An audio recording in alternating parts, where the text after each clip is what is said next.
Hello बच्चों, मैं चंदन sir अपने YouTube channel Chandan sir the best biology classes में आपका स्वागत करता हूं।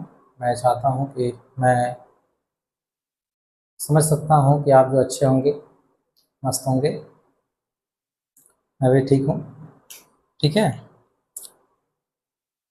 आप ने पिछले वीडियो में जो चीज़ें देखी हैं, आप पढ़े होंगे तो लगा ही होगा कि नहीं, काफ़ी अच्छा आपका जो है कंटेंट दिया गया आपको।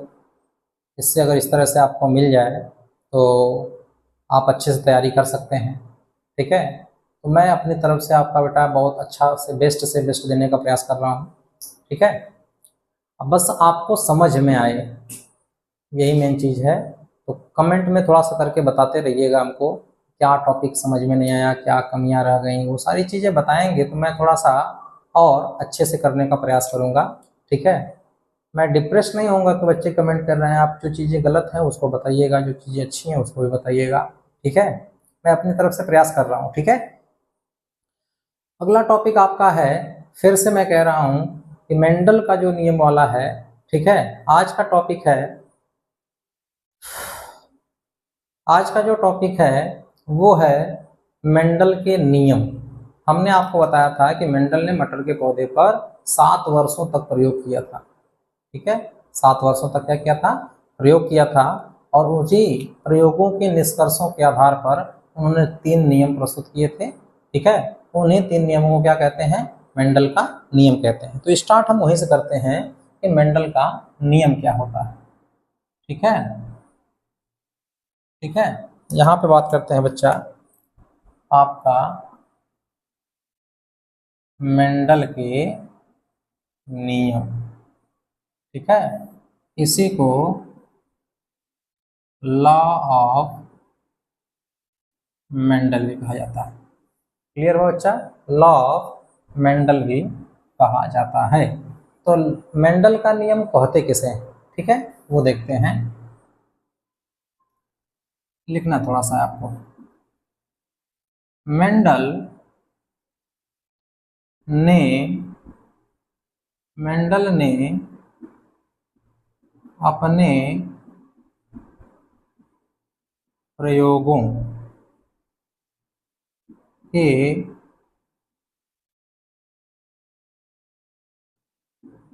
निष्कर्षों के आधार पर 3 नियम प्रस्तुत किए। इन्हीं तीनों नियमों को मेंडल का नियम कहते हैं। ठीक है। मेंडल का नियम हमने आपसे कहा था ना कि मेंडल ने 7 वर्षों तक मटर के पौधे पर अपना प्रयोग किया और उनके प्रयोग के बाद जो उनके निष्कर्ष निकाले, ठीक है, उन्हीं निष्कर्षों के आधार पर उन्होंने 3 नियम प्रस्तुत किए और उन्हीं 3 नियमों को क्या कहते हैं? मेंडल का नियम कहते हैं। आप लिख सकते हैं यहाँ पे मेंडल के 3 नियम निम्न। ठीक। 3 नियम निम्न है। पहला आपका है बच्चा, पहला आपका है प्रभाविता का नियम। ठीक है। इसको कहा जाता है लॉ ऑफ डोमिनेंस। सेकेंड आपका कहलाता है पृथक्करण का नियम। इसे कहते हैं हम लोग लॉ ऑफ सेग्रीगेशन। थर्ड आपका कहलाता है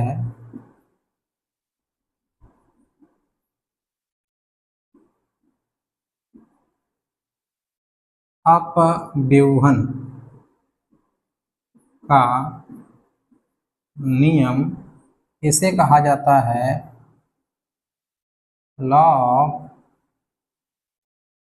इंडिपेंडेंट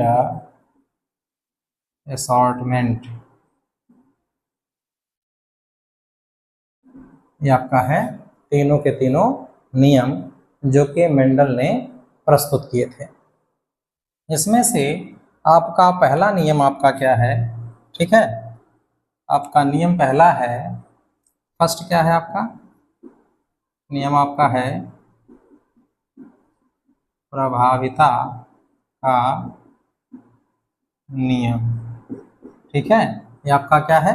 मैं इंग्लिश नहीं लिख रहा हूं क्योंकि आप ऊपर जान गए होंगे कि इंग्लिश इसकी क्या होती है। ठीक है, प्रभाविता का नियम क्या होता है वो समझ लीजिए। जब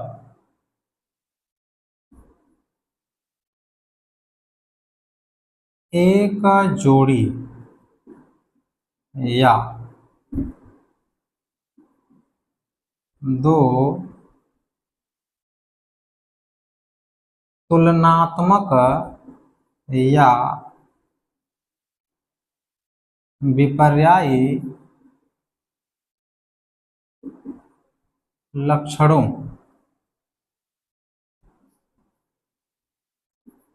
वाले जनकों के बीच संकरण कराया जाता है तो जो लक्षण यौवन पीढ़ी में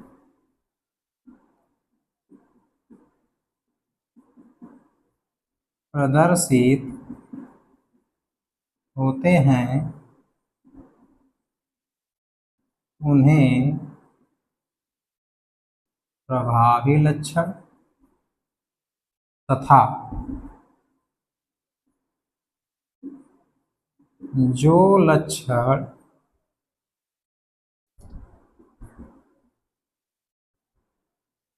यौवन पीढ़ी में प्रदर्शित नहीं होते हैं उन्हें अप्रभावी लक्षण कहते हैं। ठीक है,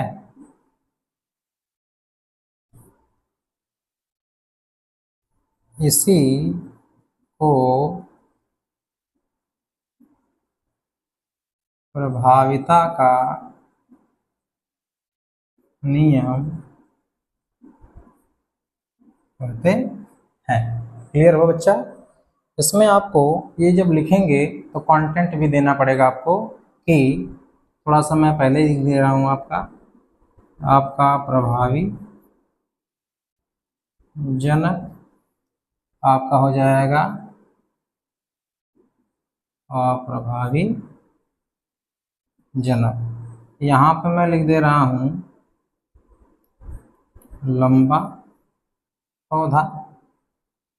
लंबा पौधा हो गया ना भाई, मटर का पौधा ही होता है। आपका हो गया बौना पौधा। ठीक है, मतलब आज नीचे आपको दिखाई नहीं देगा। ठीक, आप जानते हैं भाई कैपिटल टी स्मॉल टी इनके बीच में क्रॉस करा दिया गया तो F1 पीढ़ी में सब के सब वही कैपिटल टी, ठीक है, small T capital T small T बन गए होंगे। कैपिटल टी स्मॉल टी ऐसे बन गए होंगे। और ये सब के सब कैसे हैं? लंबे पौधे हैं। बस इसको कहेंगे हम लोग क्या चीज़? संकर। तो जो लक्षण दिखाई दे उसे प्रभावी लक्षण, जो लक्षण नहीं दिखाई दे उसे अप्रभावी लक्षण कहते हैं। इसी को प्रभाविता का नियम। तो जैसा कि आप देख रहे हैं कि जब लंबे पौधे और बौने पौधे के बीच में संकरण कराया गया तो सबके सब F1 पीढ़ी में सबके सब कैसे पौधे मिले, आपके संकर लंबे पौधे मिले। यानी ये लंबा पौधा है, पहले भी बता चुका हूँ कि लंबा पौधा है मतलब ये वाला लक्षण आया होगा। तो ये लक्षण क्या कहलाएगा, प्रभावी। क्या कहलाएगा, प्रभावी लक्षण। क्या इसमें एक को बौना मिला, नहीं मिला। तो जो लक्षण F1 पीढ़ी में प्रदर्शित नहीं हुआ उसे क्या कहेंगे, अप्रभावी लक्षण। और इसी को क्या कहते हैं, प्रभाविता का नियम। देख ही रहे हैं कि जब एक जोड़ी या दो तुलनात्मक है चाहे विपर्यायी के, ये सेम सेम है, लक्षणों के बीच, लक्षणों वाले जनकों के बीच कराया गया क्या चीज, संकरण कराया जाता है। तो जो लक्षण F1 पीढ़ी में प्रदर्शित होते हैं, दो बार हो गया है पीढ़ी, जो लक्षण F1 पीढ़ी में प्रदर्शित होता है उसे या उन्हें प्रभावी लक्षण, और जो लक्षण जो F1 पीढ़ी में प्रदर्शित नहीं होते हैं उन्हें क्या कहते हैं, अप्रभावी लक्षण कहते हैं। इसी को आपको क्या कहते हैं, प्रभाविता का नियम कहते हैं। ठीक।